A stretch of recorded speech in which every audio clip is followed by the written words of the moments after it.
Shinan Kuala! Happy New Year! Chinese New Year na nga pala or Lunar New Year dito sa Taiwan. May sarili kasing Chinese calendar yung mga Taiwanese. Tapos lahat ng company dito nagse-celebrate ng year-end party. Bali nag-organize nga pala yung company namin by department. Hindi nga pala to literal na party. Kasi by department lang siya and parang dinner out lang yung nangyari. Binigyan lang kami ng budget ng company para makapag-celebrate at kumain sa labas. Walang naganap ng mga raffle dahil pinaghati-hati na lang sa lahat ng empleyado yung mga bonus. Nag-offer nga lang tong kasama namin na Taiwanese na meron siyang kakilala na pwedeng i-rent na bus para sakyan namin papunta dun sa venue. After nga pala ng 3 years na pandemic dahil sa COVID, ngayon na nga lang ulit nagkakaroon ng mga party na katulad neto. Balik kaugalian na nga pala ng mga Chinese na mag-celebrate ng Chinese New Year sa pagpapalit ng mga gamit, paglilinis, para daw mawala yung mga bad luck. Nagbibigay nga din pala sila ng mga hongpao or yung mga red envelope. Sinisimulan nga daw pala nila yung Chinese New Year nila sa pagdadasal. And ang pinaka-importante nga daw sa pag-celebrate nitong Chinese New Year is yung family reunion. May kasabihan pa nga daw ang mga Chinese na bawal maligo pag Chinese New Year dahil mawawash out daw yung mga good luck sa sarili. May kasabihan din nga pala yung mga Chinese na kung ano yung zodiac year na kapanganakan mo, yun yung pinakamalas na taon mo. Base nga daw sa tradisyon nila, meron nga palang 12 animals na nagre-represent every Chinese New Year. Bali ngayon 2025 nga daw is Year of the Snake. Asahan na nga daw natin yung mga maiinitin ng ulo. Ang mga tao daw ngayong taon is laging galit. Lapit nga lang yung venue kaso baka late na rin kami matapos kaya nag-arkila na lang din kami ng bus. Mahirap kasi humanap ng taxi dito kasi tabing dagat. Diba? Oh, pa. Oh, i-flex mo, oh, diba? Oh. Wow. Hi. JB. Ikaw ba?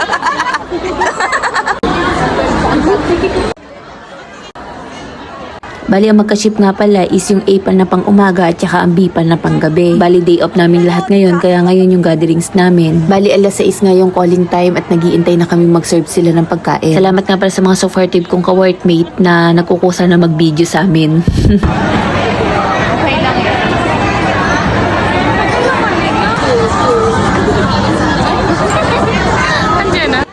Nagpapabideo nga ako dito pang reels. Kunyari, umiinom kami ng wine. Tapos may darating na isang kontrabida, ibubuking kami na juice lang naman yung iniinom namin.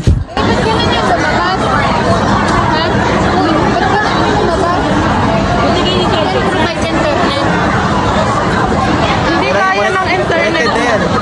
Kaya na yan?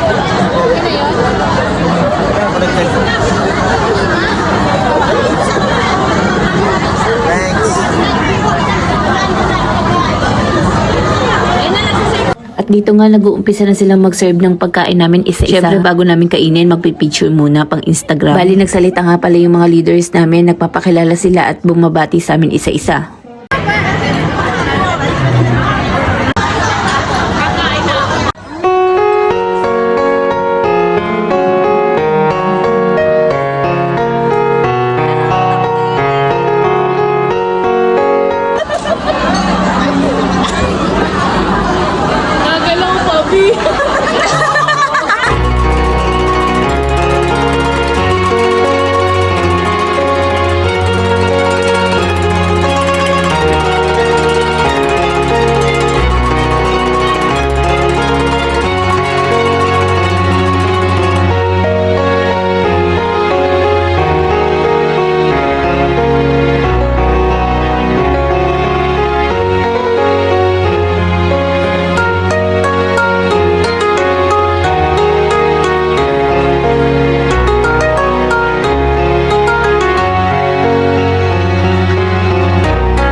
Uuwing nakainom pero hindi lasing. Hindi pa naman halata, di ba? Pag gewang-gewang na. Alak ata ang ipinunta, hindi yung pagkain. Yung mga Taiwanese namin kasama, kahit gaano kadami ang inumin, parang hindi nalalasing.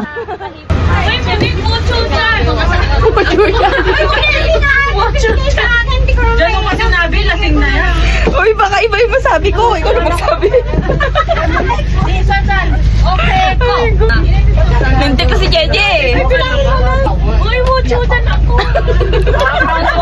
One.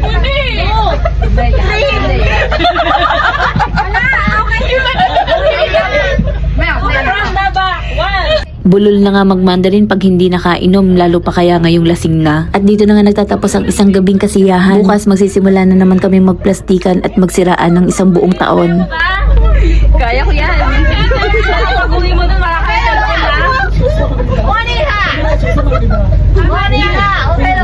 Uy, puji tao! Yan, tayo na lang kita. Ano na si Arian sa'yo eh. Bago kasama. Uy! Uy, kaya ko sarili ko. Ako na lang. Sa 7-Eleven ka bumaba. Okay lang, malapit na lang yun. Sige. Sige, kung night ka. Nakakapag-video pa nga ako, oh. Tingnan nga natin. Ate Ariana. O diba ang saya-saya sa labas pag magkakasama. Pagdating sa production, away-away na. Pero syempre, may ipagmamalaki ko naman yung ship at saka department namin. Kasi mabibilang mo talaga ang nagtatrabaho ng marangal. Tandaan niyo yung mga pagmumukha ng mga babae niyan, hindi nalulugi ang kumpanya sa pagtatrabaho ng patas ng mga yan.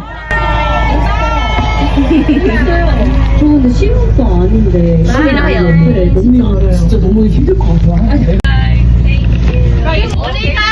Okay? Anong gusto mo sa dorm? Bye-bye! Bye! Che, bye-bye na! Okay na! Bye-bye! Thank you for watching guys. Shin and Kuala. Happy New Year!